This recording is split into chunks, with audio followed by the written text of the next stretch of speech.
Hey, Tom, after a hiatus of a week on Thanksgiving, we're back to do Terry's Foreign Fridays. Today we're at Wolverhampton in England, right? Tell us a little bit about that track. We're at this point in the season. They're racing on the all weather, and there are, I think, if I remember correctly, there's fiber sand, poly, tapita, and one other one that I don't remember. So they all so you may find one likes the fiber sand but doesn't like the that. So it's all weather. It's all weather in quotes because all weather they're all not created equal, just like in this country. So this one is Tapita, I see, on the racing post. Yeah. So would it be important then for horses to have some experience, you feel like, at Wolverhampton? That's not necessarily the trend. Here I watch at these in the spring especially, but now I generally watch if like a John Gosden drops a horse into one of these races because he's doing it for a reason, and usually it's a pretty good sign. Sometimes in the spring especially, you'll see early spring before the turf race starts. Mm-hmm. You'll see the top trainers drop horses in, and sometimes you get a price, and most of the time you don't. Yeah, I would imagine when the top horses, when the top trainers drop in top horses, it doesn't get by most punters, as they're called. Oh no, they'll pick it up pretty easily. Indeed. They're called punters, right? So today we're punters and not handicappers. All right. So yes, maybe we can seek an NFL contract because those punters make a lot. Well, maybe we can do the same. So the first race we're going to cover is the Coral Proud to Support British Racing Condition Stakes, and it's is that right? No, do I have that right? Yes, I you have do. That right at 5 o'clock. All right. So that's this is only a 4-horse field because I think the 2 horses scratched, right? Yes. Dynamic 4 scratched out. So we have the 1, the 3, and the 4. So we have a 33% chance of getting it right. Well, I went with number 4, Navallo. The draw will change, but it had draw 4 in there originally.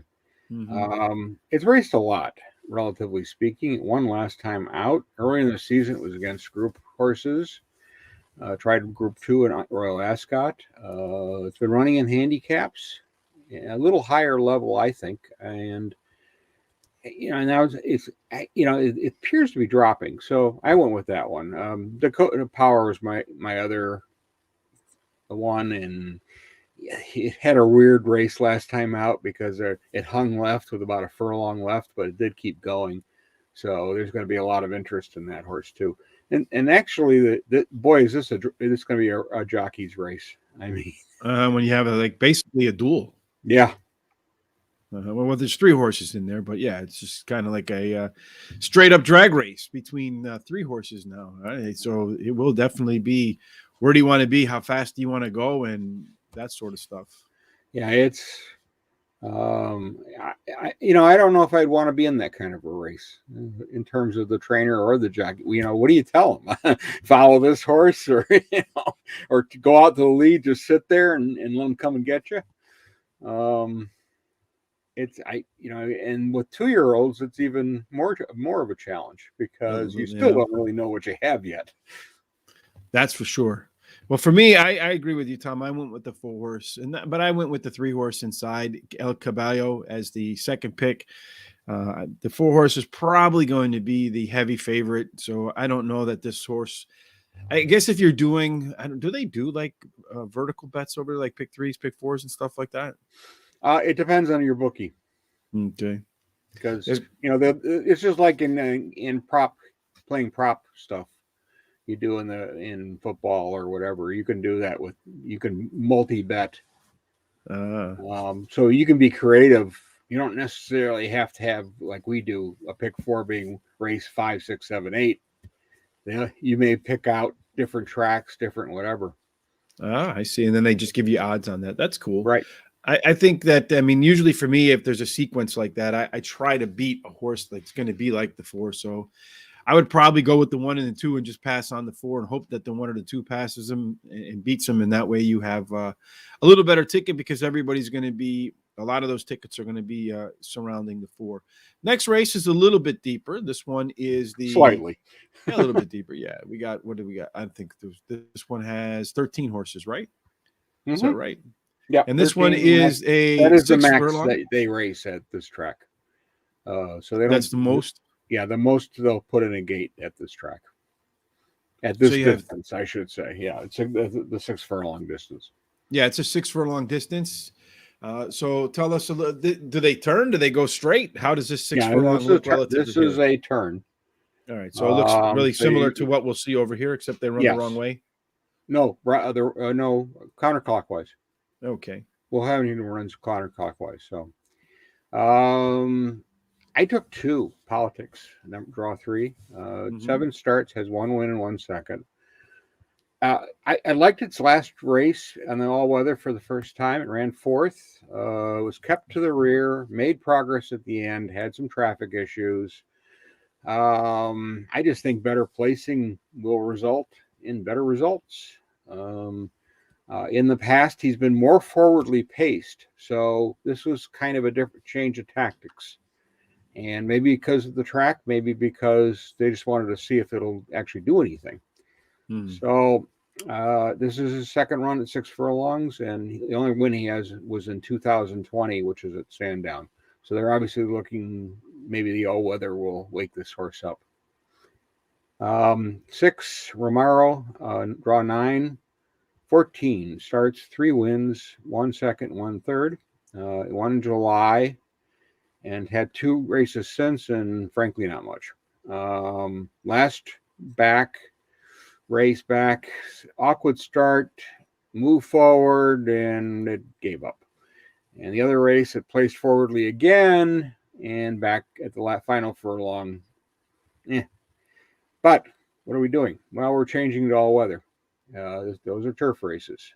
So the first time, the Dam won one race in her career, maiden, and it was on the all weather. So if any indication there, I mean, she only raced a couple times. So, it's like, I think you get a bit of a price, but why not drop it into a class 4 race and see what you can do? Well, it looks like it's 12-1 right now, the best odds you can get. Yeah, so I think it's got a bit of a chance. And then I'm going to play one of the veterans, number 1, Musica, has draw 10. Don't like the draw particularly, but it has done okay on outside draws before. 67 starts, 9 wins, 10 seconds, 3 thirds. So won his last 2 races on the all-weather, so the old guy's doing just fine, and he did it at Lingfield and at Chelmsford. He won both those races at big prices. So I think it was 12-1 and 25-1. Oof. So that's not bad. And he likes to sit right behind the leaders and move at the final furlong. So he's definitely got the form. Can he get 3 in a row? That would be really interesting. Let's face it, 67 runs. They know what they got. There's no surprises with that horse. There's no surprises here. No. So for me, I just went through and looked at it because, and I just looked to see like their 6 furlong times and their recent form, and I ranked them in the horses in terms of how fast they can run 6 furlongs. So Musica ran, 109 last time out, by far the fastest 6 furlong time for any horse in this field. Then I went with Lamp Lighter. So it looks like once again, Rich could be the morning line setter over at the international racetracks, but then kind of moved off a little bit from there. So my next horse on the list is the 13 horse. There he is, Red Walls.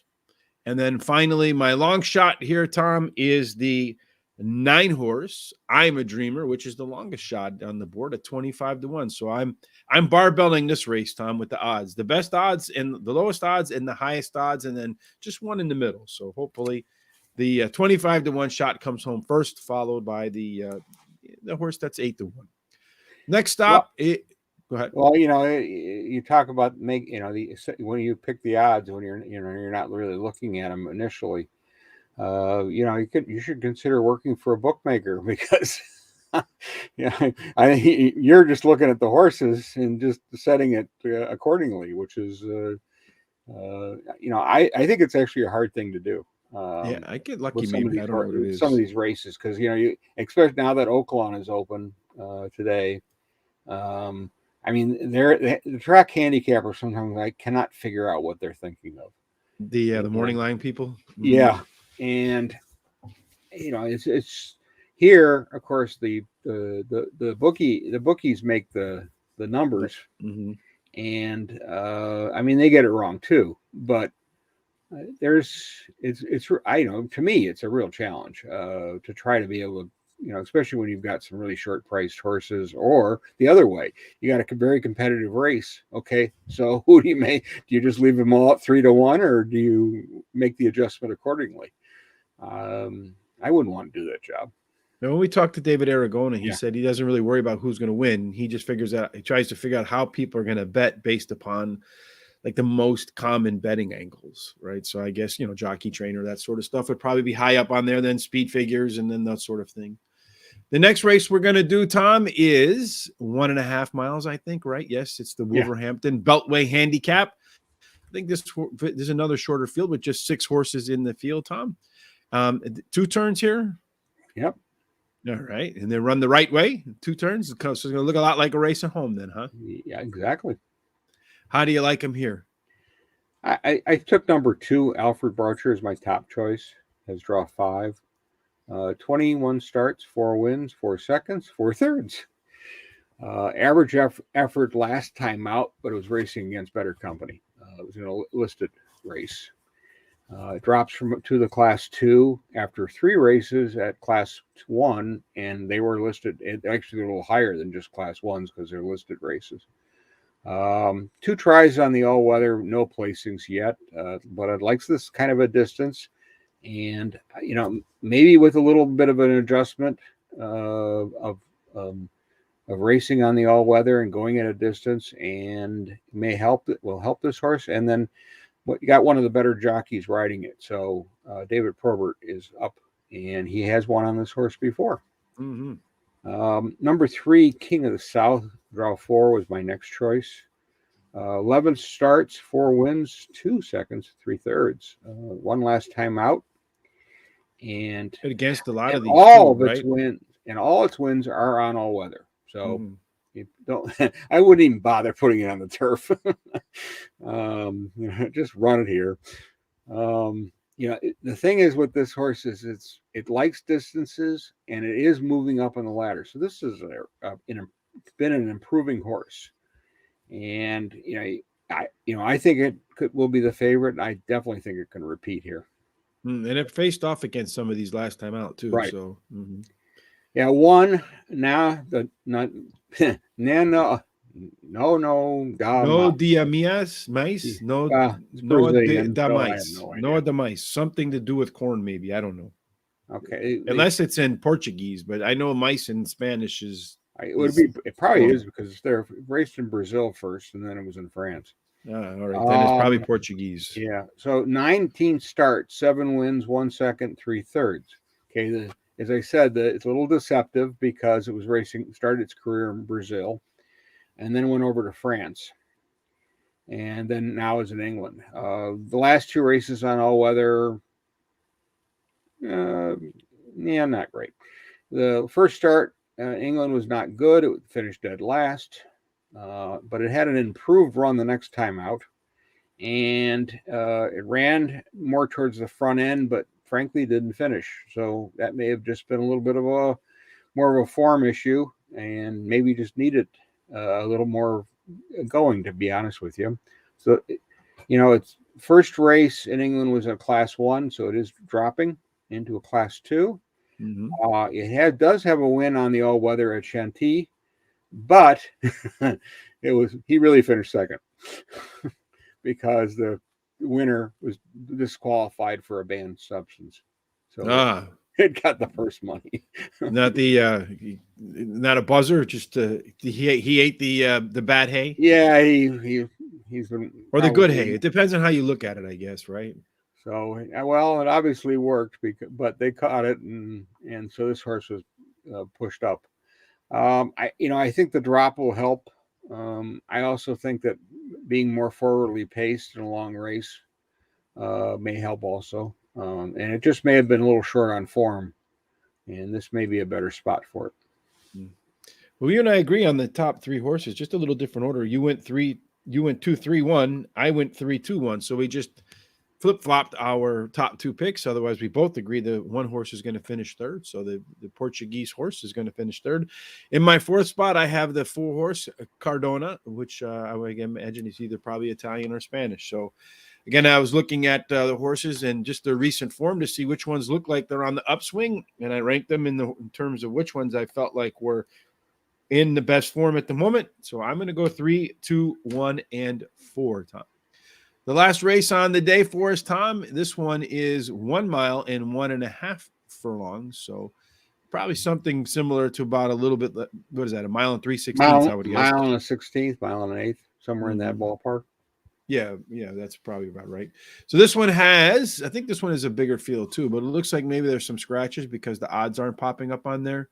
So there may be a couple scratches, but we also got a bunch of first-time starters. Now that too, so they don't really. Yeah, that was interesting about this race. So for you and I to do a first-time starters in with no information really, other than what we can find about the breeding, I forgot about that. Well, the breeding and of course, the ownership and the trainer doesn't hurt any either. But with these races, if I do want to make a play, this is one you watch the board. Or you can do like Terry. And Godolphin's got 2 horses in here, so they're going to get bet for sure. And so the first time starters I didn't see a lot, but I did take one that actually has been running. I took 6 Screaming Petrus as my top choice, has draw 5, lost by a length, first out on the all weather. It was off slowly, sat towards the rear, then asked to go at the 1 furlong. It hung left, but finished good. And so my comment is green. Yes, indeed. It needed that race. So it's got a good trainer, and I really think it's going to get a better effort this time around. Number 5, Lost Gold, has draw 9. This is a Godolphin owned one, and the first time starter.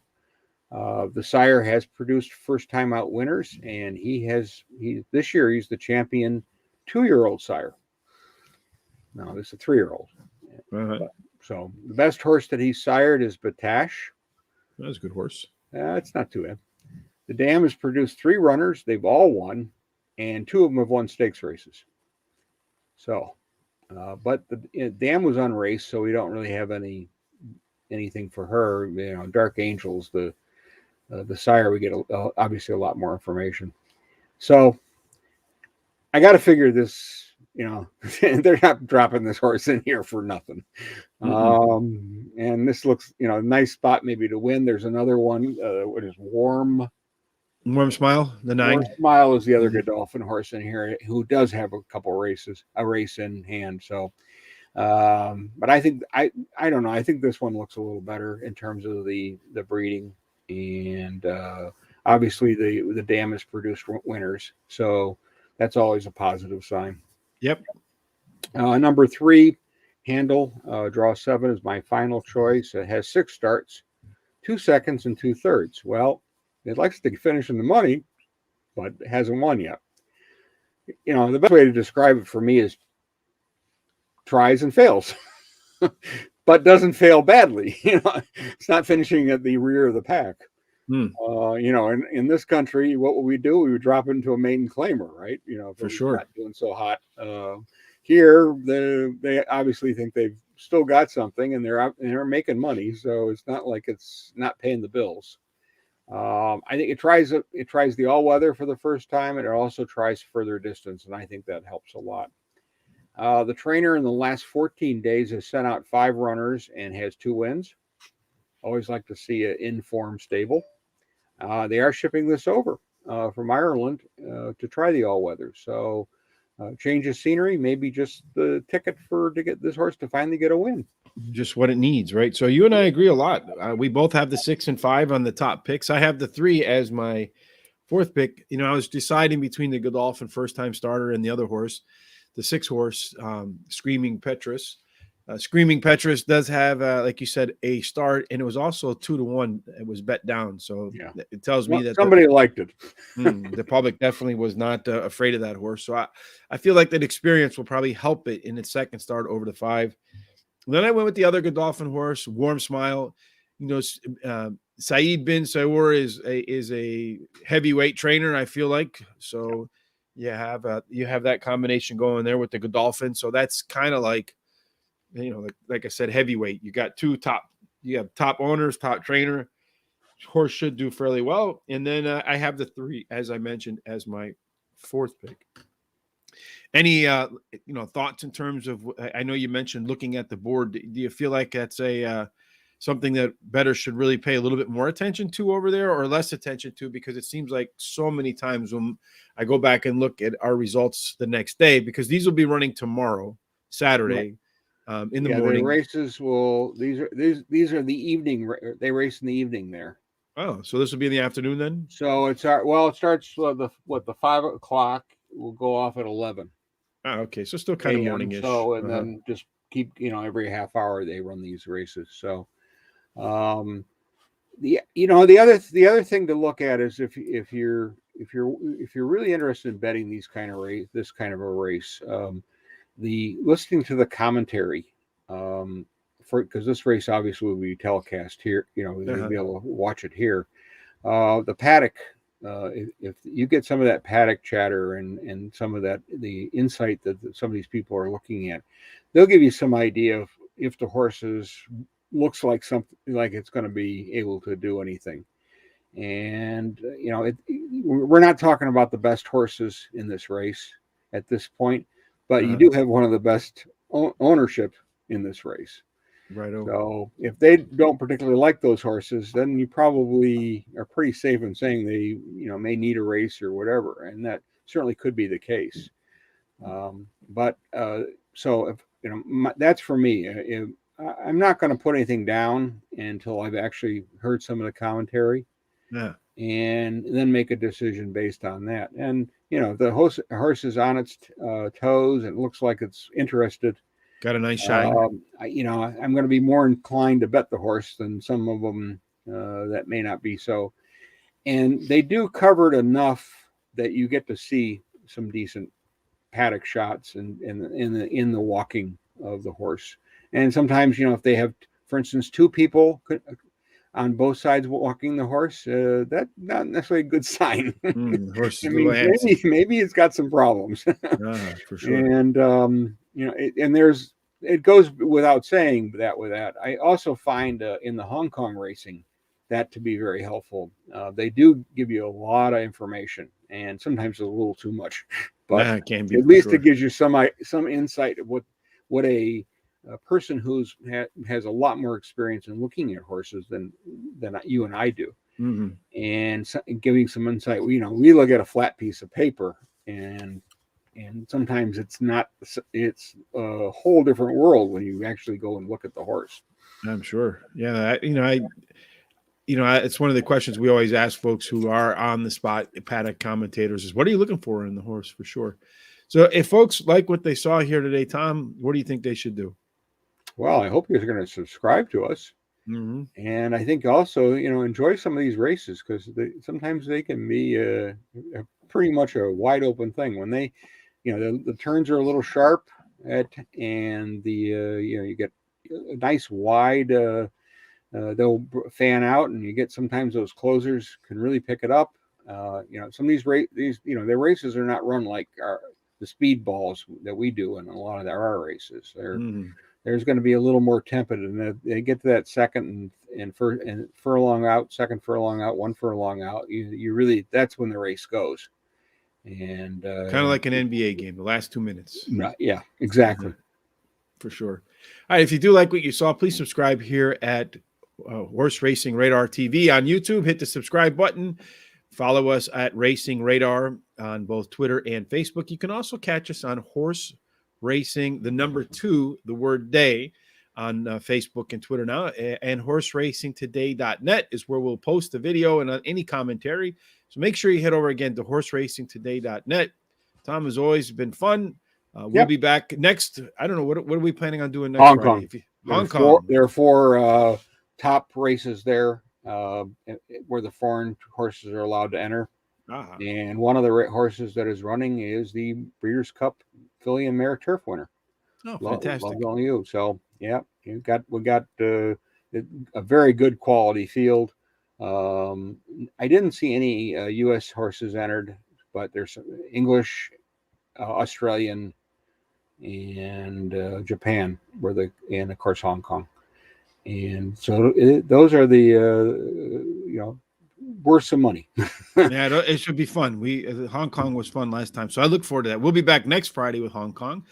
Terry and I will be back tomorrow. We'll run down every single race at Aqueduct Live, so make sure you check that out. We'll be live on Horse Racing Radar TV about 10 minutes before the first post, and then we'll run down races and go through all sorts of data and analysis, talk about every single horse, make our picks. Until then, we hope that all of your picks end up and your day ends up in the winner's circle. Tom, have a fantastic weekend. As always, my pleasure. You too. We'll see you next Thursday, and then we'll discuss Hong Kong next Friday.